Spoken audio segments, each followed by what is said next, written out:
write alternative pop music for a Western audience, but I was born and raised singing Carnatic music. So occasionally people will say that they hear a little bit of that sneak into my music. I can't help it. And over the last few years, I've been very fortunate to have my music streamed over 100 million times across platforms, and to have developed a community of listeners that I adore. And I just hope I get to be creative for as long as I'm living. I feel very blessed to have grown up in a family of musicians and music enjoyers. So my mother is a Carnatic musician. She taught me and my sister Carnatic music growing up. I firmly believe that Indian classical music is the most beautiful and most technical music out in the world. So I always credit my love for music stemming from learning Carnatic music growing up. My dad introduced us to Sufi music and other systems of music from South Asia from a young age as well. And I really felt like I developed this love of music from all these different cultures and backgrounds. Obviously, being born and raised in the States, right. I became exposed to Western classical music at a young age as well. And then slowly from there to popular music, jazz, and now as an alternative artist, rock and indie rock as well. Yes, I started releasing alternative music 4 years ago, but I've been writing music my entire life, since as long as I can remember, just scribbling into notebooks and writing on the piano, but I never shared it with anyone until about 4 years ago. I had a song called Achilles' Heel, which is inspired by Greek mythology, that I wrote as a writing exercise for myself, and I posted it online, and then it very fortunately generated millions of views and attracted this audience of book lovers and literature enjoyers. And that is kind of how my career started 4 years ago. I was very surprised when I woke up and saw that it had gone viral.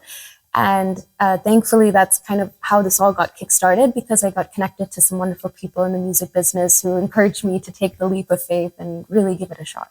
Yeah. Yes. So growing up, I was always fascinated by language and words and literature.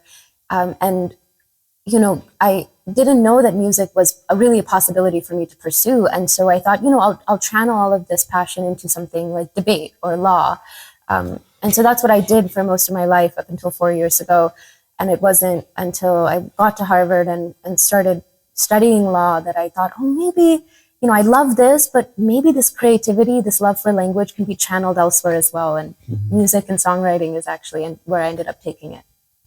I want to continue growing as an artist. I love telling stories through music, whether that's through my own personal music albums or movie, TV, film, theater. And that's the next goal for me as an artist. I just love taking a multimedia approach to storytelling through music.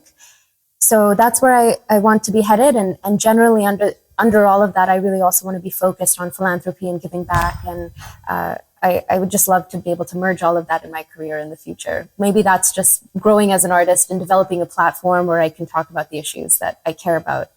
But yeah, any way to bring that in would be wonderful. I've had such a wonderful time. I've met people from such different backgrounds and who are doing such different work to the work that I'm doing. And I think that that's the strength of a conference like this. It's not just bringing people from one industry or one sector together. I've been meeting people from impact investing. I've been meeting people who are working in nature NGOs and climate change. I've met cooks and chefs. I've met singers like myself, musicians. I've met people from every possible conceivable background. And the connections that I'll be taking home with me are in areas that I thought I would never really make connections with people in. So I think that's really the beauty of this, is the relationships that are being fostered and the friendships that I'll be taking and hopefully being able to bring into my work as well. I am extraordinarily proud to be Indian. My connection to my heritage is really what makes me who I am. I'll be very honest, growing up in America and being a second generation immigrant, there were many times growing up where I felt like I had to shed my Indian identity in order to be accepted by my Western peers.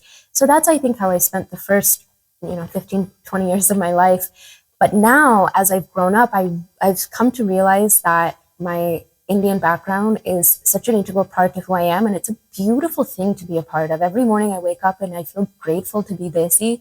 Like, we have the best culture, we have the best food, we have the best, in my opinion, the best values. There's such an emphasis on service and giving back, and I attribute all of that to having Indian parents who told me about these values from a young age.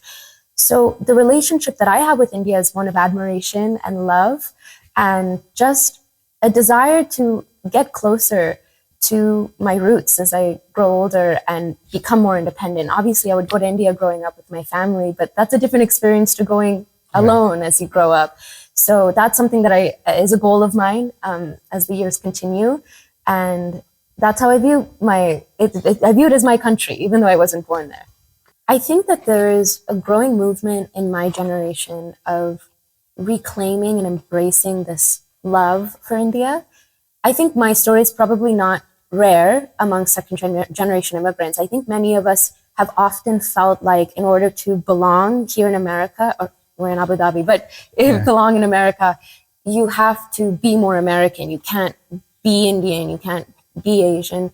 But I think that the culture is shifting.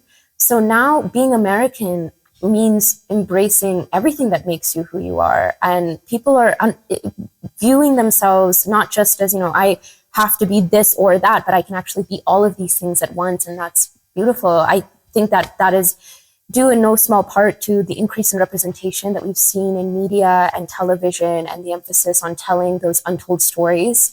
I'm very fortunate to I feel like be a South Asian artist at this time in music history. I don't know if 10 years ago it would have been as positive an experience. So I think that the relationship is growing into one of just stronger admiration, love, and a genuine desire to reconnect with our roots.